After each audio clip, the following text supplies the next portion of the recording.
Hey, what's going on? Dr. Taylor, Aspire Chiropractic. I'm going to start a series. This is going to be episode 1, video 1. It's going to be called, I didn't know chiropractic could do that. So, let's talk about something that we all experience. We're going to talk about stress. What is chiropractic's effect on stress? Actually, no. Put it a better way. What can chiropractic do to reduce your stress? So, let's talk about it. For all intents and purposes, I want you to picture a keyboard, okay? Here's a keyboard, dot, dot, dot, dot, dot. There's all the keys. Generally speaking, see, nailed it. Generally speaking, every source of stress can be put into one of 3 categories. Easiest way to remember is going to be whatever this little key is right up here, okay? What is that? It's the escape key, right?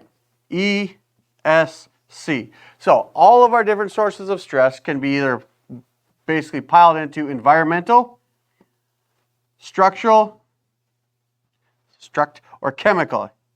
Environment, okay? That's the stuff around us, right? That's what we walk through. That's what we encounter every day. Generally speaking, we don't have control on the environment. We have control what environment we put ourselves in, though. Next one, structural. How this thing is put together. That's where I come in. Next one, chemical. That's whatever you put in, okay? So put in is going to be anything you breathe, anything you eat, anything you drink. Also, real quick, environmental, that's also going to be the environment up here, okay? Basically the thoughts we have. So, chiropractic, how does it fit into this whole thing? People come in, they've got hip pain, they've got low back pain, they've got headaches, they've got things that are causing them stress. They've got lack of sleep. So, generally speaking, if we look at our gourd right here, we're happy, right? Because we're going to the chiropractor. And we've got our spine, we've got our neck there, our mid-back, into our low back, and our tailbone. We have got 24 movable, bendable, twistable vertebrae that have muscles connected to it all over the place, right? So we'll draw a few of them here, like so. And we've got muscles that go from bone to bone. We've got muscles that cross a few bones. We've got muscles that cover an entire section or entire region. We've got muscles that cover basically like the whole damn thing. So what happens? These bones can bend and move and twist. And our brain is acutely aware of it, every single thing that's going on in here, right? Because there are messages that go from these muscles, from these bones, from our organs, all up into here, telling this thing what's going on, this thing being our brain. So generally speaking, I'm going to make a little analogy here. This is our stress bucket. This is how much stress that we can endure before symptoms arise. And symptoms can be anything. Symptoms can be tight muscles. Symptoms can be irritability. Symptoms can be hives, hair loss, lack of sleep, whatever, right? So, how much can our stress bucket hold, right? And how good are we at managing the stress in this bucket? And this can be summer just started, so now the kids are home more often. This can be, I don't know what to make for dinner. It can be any number of things that are going to fill this bucket. This can be tight muscles. We'll take it from a strictly structural standpoint. Just, tight. HT, right? These are things that the brain has to contend with, that it has to deal with, on top of, generally speaking, just keeping us alive, right? Making sure our lungs are breathing, our heart's beating, making sure that this tube from the top to the bottom stays clear, all this kind of stuff. So what happens, as we increase or encounter more stress, our stress bucket done overfloweth. And when it overflows, that's when symptoms arise. Symptoms, again, can be those tight muscles, can be that lack of sleep, can be that irritability, can be any number of things. So, from a chiropractic standpoint, how do we help that situation? Go back to this little column of bones here called your spine.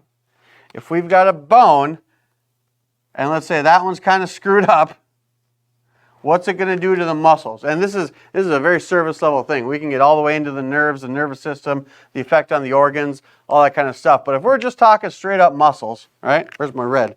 Where's my muscle marker? If we're talking straight up muscles, this thing's supposed to go straight up and down, but all of a sudden it's kinked over there, which means that one's going to be kinked over there.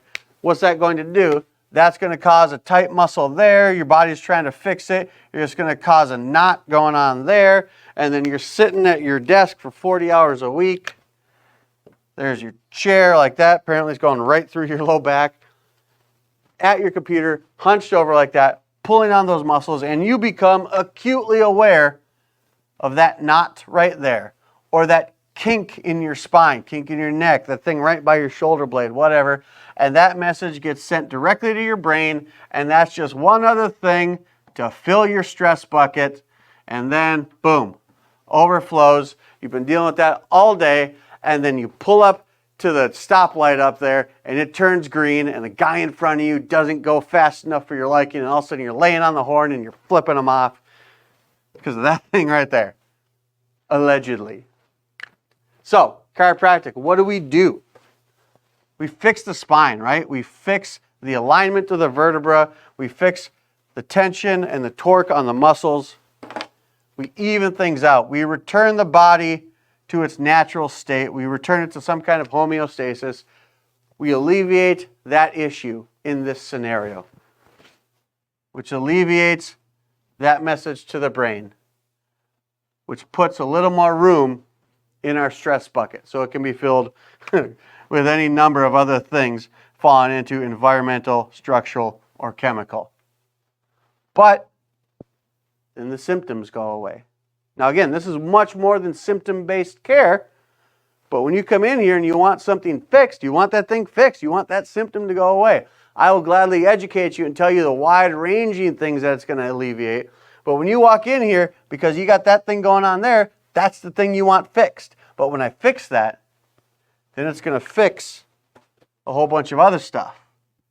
It's going to remove some of that. We're talking this, if this little bone out of place here is up top here, what else am I going to do? I'm not going to fix that kink in your neck. I'm going to fix the headache that you've been experiencing. If that bone right there is right here in the top of your mid-back, yeah, I'm going to fix that little stabby spot you got, but I'm also going to fix the pressure on that nerve. So all of a sudden, your lungs are working better. If that thing's going on there, let's say you got a couple of them, one right there, you got one there in your low back, and you tell me, hey, I've got these spots, but also I'm not sleeping well. I can't get comfortable at night. I'm tossing and turning. We take care of that, and all of a sudden you sleep better. You get some better sleep, that's going to put a whole lot more space into that stress bucket. Now, don't go on Google and Google stress bucket. Don't go look at a textbook for stress bucket. This is an analogy, okay? But generally speaking, we take care of these things in the spine. That allows us to take care of these things in the body that you might not think are related, but are. We take care of these things in the spine. That allows us to take care of these things in the brain, which you might not think are related, but they actually are. We take care of the stuff in the brain, and then we could take care of all the other things. How you encounter that environment, how you feel about the structure of your body, how your body processes the chemical stuff that you put into it. All because you came in here and you told me, hey, I got this little stabby feeling right by my shoulder blade. So I take the bone and I put it back where it belongs. And all the other stuff starts to magically go away. So again, we are awesome at fixing and helping with neck pain, back pain, headaches. Those are right in our wheelhouse. But you look at the bigger picture, which is the job of the chiropractor, to look at the bigger picture. Fix that little stabby spot by your shoulder blade. Keep up with it, and a lot of this other stuff starts to go away. You start to sleep better. You start to move better. You start to react better. Because we moved a bone in your back. So if any of this resonates with you, if you feel like I'm speaking directly to you, or speaking about somebody you work with, or a family member, walk right through the door. Give our office a call. We're ready to help you when you're ready to be your best. Naturally.